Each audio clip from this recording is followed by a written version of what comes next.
ताजमहल के बंद कमरों का रहस्य। दोस्तों, होगी इस दुनिया में एक से बढ़कर एक इमारतें, लेकिन ताज जैसी कोई नहीं, क्योंकि इसकी बुनियाद में एक बादशाह ने अपना दिल रखा है।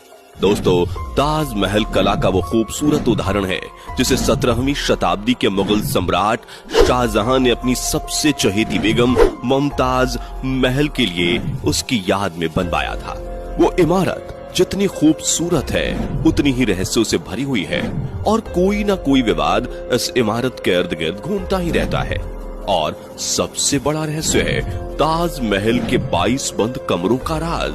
आखिर क्यों बंद हैं ये कमरे? क्या इनमें हिंदू देवी देवताओं की मूर्तियां छिपी हुई हैं? क्या सच में ताजमहल शिव मंदिर को तोड़कर बना है? और सबसे बड़ी बात दोस्तों, क्या आपको पता है कि बिना सीमेंट के ताजमहल कैसे बनाया गया, जबकि आज तो बड़ी बड़ी बिल्डिंग्स और पुल सीमेंट से ही बनते हैं और 100-100 साल तक खड़े भी रहते हैं। लेकिन ताजमहल तो बिना सीमेंट के बनाया गया है, तो फिर कैसे वो करीब 350 सालों से इतनी मजबूती से खड़ा है? फिर चाहे कितना ही बड़ा भूकंप आ जाए, चाहे कोई भी नेचुरल डिजास्टर हो जाए, ताजमहल वहीं का वहीं खड़ा है। आखिर कैसे? और क्या आपको पता है कि उस समय ताजमहल कितने रुपयों में बनाया गया होगा और क्यों ताजमहल में आज तक कोई लाइट्स नहीं लगाई गई है? दोस्तों, आज का वीडियो पूरा देखना जरूर, क्योंकि इस वीडियो में आप ताजमहल के 22 ऐसे रहस्यों के बारे में जानोगे जो शायद ही पहले आपने कभी सुना होगा। बस वीडियो को स्टार्ट करने से पहले वीडियो को एक लाइक करके चैनल को सब्सक्राइब कर लीजिए। चलिए शुरू करते हैं। नंबर 22, ताजमहल के रहस्य में सबसे पहला रहस्य तो ताजमहल की नींव से ही जुड़ा हुआ है। जब क्योंकि ताजमहल यमुना नदी के पास है, तो ऐसी नमी वाली रेतीली मिट्टी में किसी भी इमारत की नींव खड़ी करना यकीनन एक मुश्किल भरा काम हो सकता था। लेकिन दाद देनी पड़ेगी उस वक्त के मुगल सल्तनत के इंजीनियर्स की, जिन्होंने इतनी नमी वाली जमीन में ऐसी पक्की नींव बनाकर तैयार की जिसके बलबूते आज भी इतनी बड़ी इमारत सही सलामत टिकी हुई है।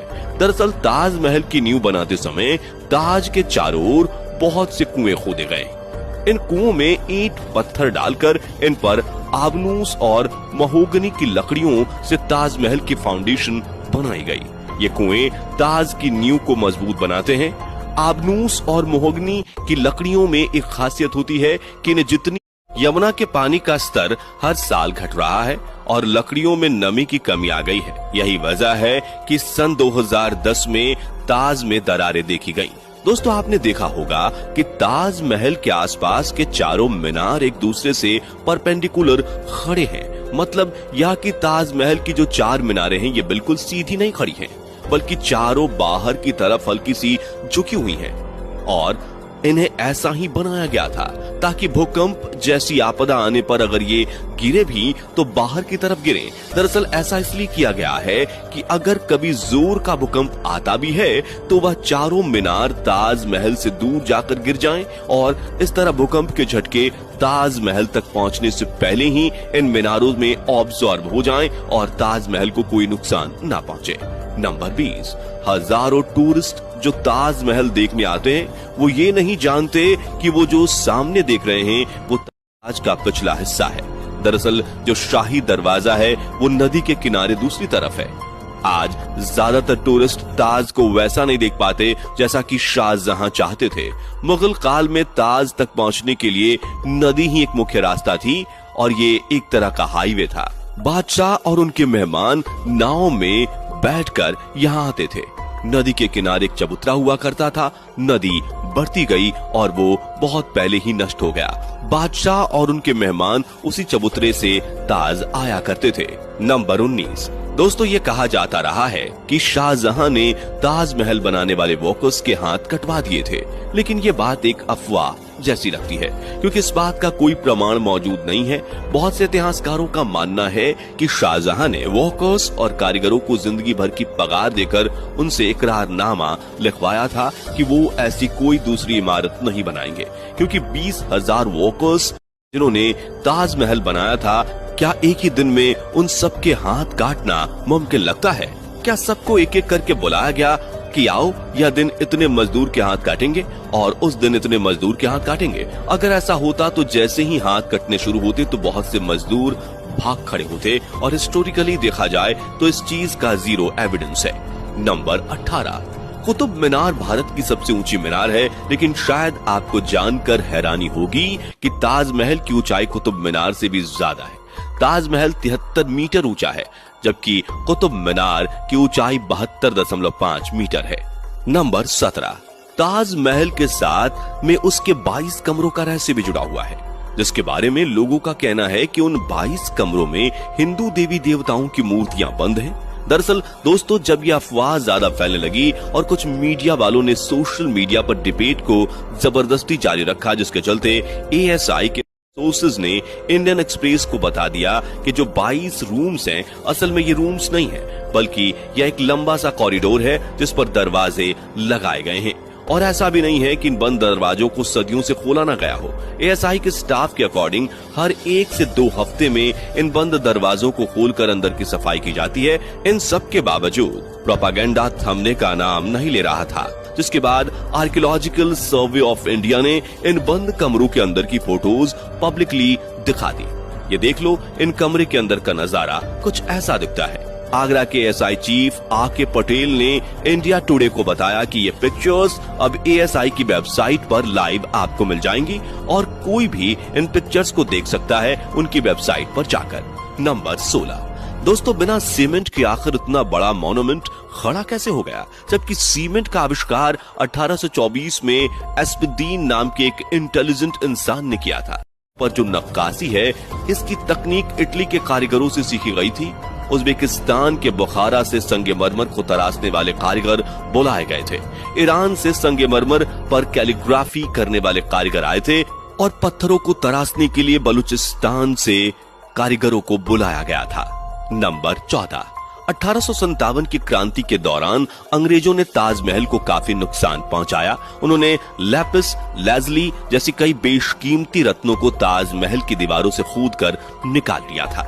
नंबर 13, दोस्तों, ताजमहल के मुख्य गुंबद का जो कलश है, किसी जमाने में वो सोने का हुआ करता था, लेकिन 19वीं सदी की शुरुआत में सोने के कलश को बदलकर कांसे का कलश लगा दिया गया। नंबर 12, दावे के साथ नहीं कहा जा सकता कि ताजमहल को किसने डिजाइन किया था, लेकिन ये कहा जाता है कि 37 लोगों की एक टीम ने मिलकर ताजमहल का नक्शा तैयार किया था और ये 37 वास्तुकार दुनिया के दूर दूर के कोने से बुलाए गए थे। नंबर 11, 1653 में जब ताज बनकर तैयार हुआ था, उस समय इसके निर्माण की कीमत करोड़ों में बताई गई थी। उसी हिसाब से अगर आज ताज बनवाया जाए तो इसे बनाने में कम से कम 57 अरब 60 करोड़ रुपए लगेंगे।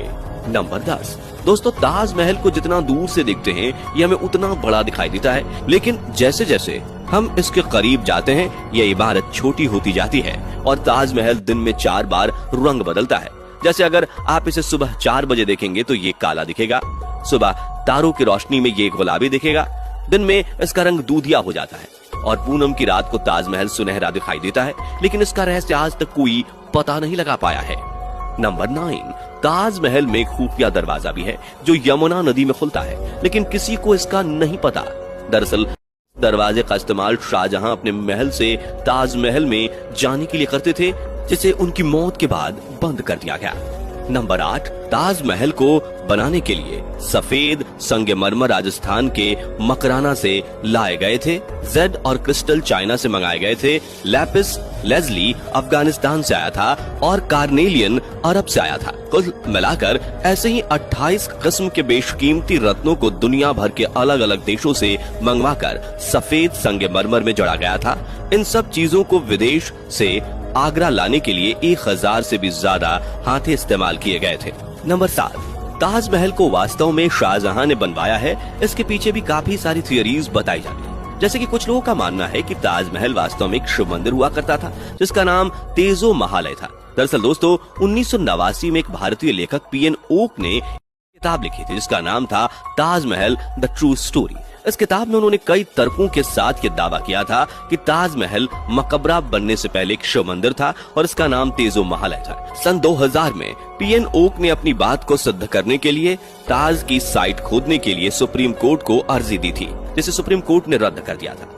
आर्कियोलॉजिकल सर्वे ऑफ इंडिया के मुताबिक ताजमहल कभी एक शिव मंदिर था, इस बात का कोई सबूत नहीं है, बल्कि शाहजहां ने ताज को बनवाया था, इसके सबूत इतिहास के पन्नों में मिलते हैं। नंबर 6, कई देशों में ताजमहल की नकल पर बनी इमारतें मौजूद हैं, जैसे चीन, बांग्लादेश, कोलंबिया, और ऐसी ही एक और इमारत भारत में भी मौजूद है जिसका नाम बीबी का मकबरा है।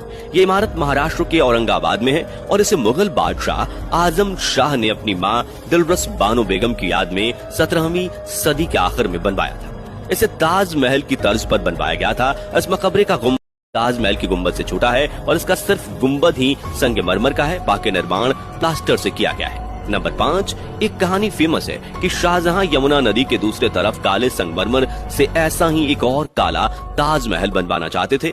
कहा जाता है कि शाहजहां मुमताज की तरह अपने लिए भी एक मकबरा बनाना चाहते थे, लेकिन इससे पहले कि वो काला ताजमहल बनवा पाए औरंगजेब ने उनको कैद खाने में डलवा दिया। लेकिन इतिहासकार कहते हैं कि ये बाद में बनाई गई मनगढ़ंत कहानियां हैं। जिस जगह शाहजहां के काले ताजमहल बनाने की बात की जाती है वहां कई बार खुदाई की जा चुकी है, लेकिन ऐसा कोई सबूत नहीं मिला जिससे ये पता चले कि शाहजहां काला ताजमहल बनवाना चाहते थे। नंबर 4, ताजमहल की सबसे ज्यादा पॉपुलैरिटी इसके कंस्ट्रक्शन से जुड़ी अद्भुत प्रेम कहानी की वजह से है। शाहजहां ने अपनी बेगम मुमताज महल की याद में इस इमारत को बनवाया था। मुमताज का असली नाम अर्जुमंद बानो बेगम था। शाहजहां ने उन्हें मुमताज महल नाम दिया, यानी महल का सबसे अनमोल रत्न। महज 38 साल की उम्र में अपनी 14वीं संतान को जन्म देते वक्त मुमताज की मौत हो गई। उस वक्त वो बुहारनपुर में थी। अपनी बेगम की मौत से बादशाह बेहद दुखी हुए, जैसे कि उनकी जिंदगी बर्बाद हो गई, और आखिर में उनकी याद में शाहजहां ने ताज को बनवाने का फरमान जारी किया। नंबर 3, पहले मुमताज को बुहारनपुर में ही दफनाया गया। इसके बाद शाहजहां ने ताज को बनवाना शुरू किया। उसके बाद बुहारनपुर से मुमताज की डेड बॉडी को निकालकर जहां ताजमहल बन रहा था उसके पास एक गार्डन में दफनाया गया। ताजमहल को तैयार होने में 22 साल लगे, जब तक मुमताज की डेड बॉडी गार्डन में बनाई गई कब्र में ही दफन रही। बाद में उसे ताजमहल के अंदर मुख्य गुंबद के नीचे दफनाया गया। नंबर 2, जिस वक्त शाहजहां बादशाह बने वो मुगल सल्तनत का सबसे सुनहरा दौर था, या यूं कहें शाहजहां का जमाना मुगल हुकूमत के पसंद जैसा था। चारों तरफ अमन और खुशहाली थी। प्रजा के लिए बादशाह का हुक्म ही सबसे ऊंचा होता था। शाहजहां की बादशाहत में लड़ाइयां नहीं होती थी। वो जबरदस्त शानो शौकत, ऐशो इशरत का दौर था। बादशाह को बड़ी बड़ी इमारतें बनवाने का शौक था। उन्होंने मुगल वास्तुकला के साथ भारत के प्राचीन इतिहास को मिला दिया था। नंबर 1, शाहजहां जानते थे कि ये दौलत, ये ताकत, ये शानो शौकत एक दिन सब खत्म हो जाएगा। उन्होंने सोचा कि कुछ ऐसी यादगार चीज बनाई जाए जो हमेशा रहे, और शाहजहां ने अपनी पत्नी की याद में ताज को बनवाया। आज बादशाह ही नहीं रहे, उनकी हुकूमत नहीं रही और उनकी सल्तनत को भी खत्म हुए कई जमाने गुजर गए। बस एक ताज है जिसने बादशाह की सदियों पुरानी प्रेम कहानी को खुद में संजोए रखा है। प्रकृति की गोद में चांद सी जगमगाती ये भव्य इमारत सदियों से दो प्रेमियों के प्यार की अमर कहानी सुनाती आई है और सदियों तक सुनाती रहेगी। दोस्तों, उम्मीद करते हैं कि आज की ये वीडियो आपको जरूर पसंद आई।